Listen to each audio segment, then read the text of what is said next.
जिन्हें तोड़ा गया है, जिससे कि हम सवाल न पूछ सके, हम जवाबदेही न मांग सके। और तीसरी चीज, ये सब हमारे संविधान में जो सारे हमारे अधिकार हैं उनका हनन हो रहा है। तो वो जो सारे ढांचे, इंस्टीट्यूशंस जो थे जिनका काम था कि वो हमारी राइट्स को प्रोटेक्ट करें, वो कहां हैं?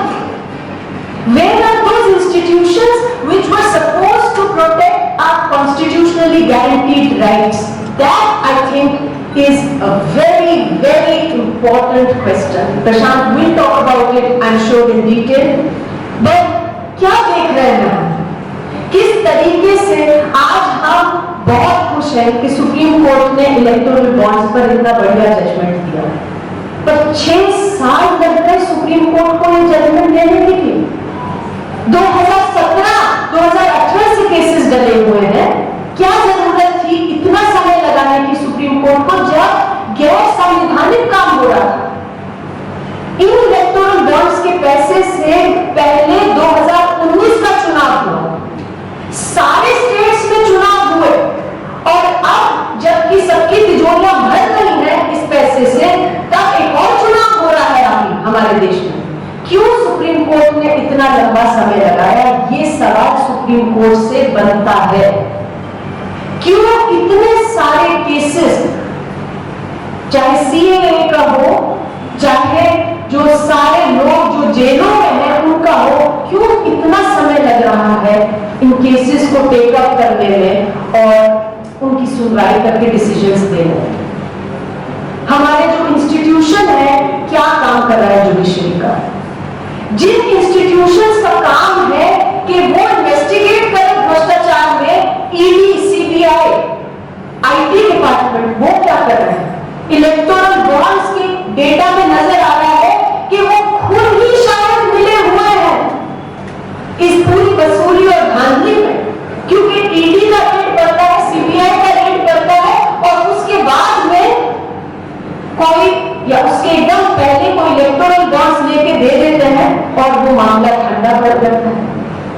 क्यों हमारी ईडी, सीबीआई, जिनका काम है लोगों के हित में इन्वेस्टिगेशन करना, क्यों वो नहीं काम कर रहे? उनके ऊपर जो बिठाए गए हैं, जो हेड पे बिठाए गए हैं लोग, जो डायरेक्टर बनाए गए हैं, उन्हें कैसे बनाया जा रहा है डायरेक्टर? क्या केवल उन्हीं लोगों को डायरेक्टर बनाया जा रहा है जो सरकार में, जो सत्ता में पार्टी है, जो उनकी बात सुने? क्या ये तकलीफ है?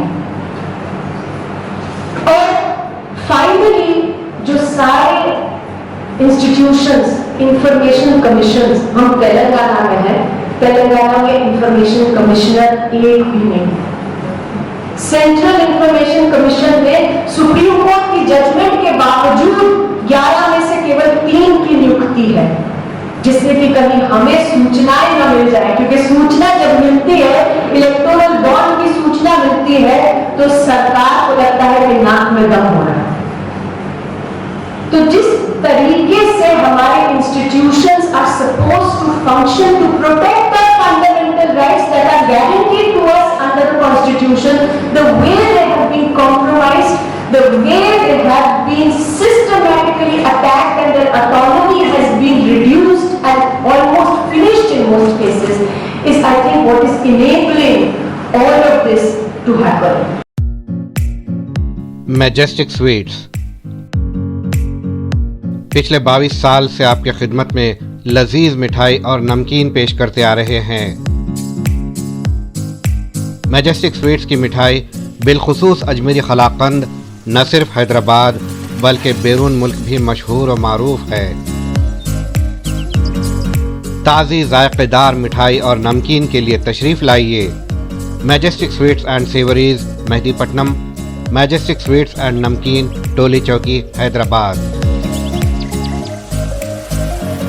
नाम रखाई के स्पेशल लड्डू या गिफ्ट पैक ऑर्डर करने के लिए कॉल करें 8125359745 या 9858 75153 पर।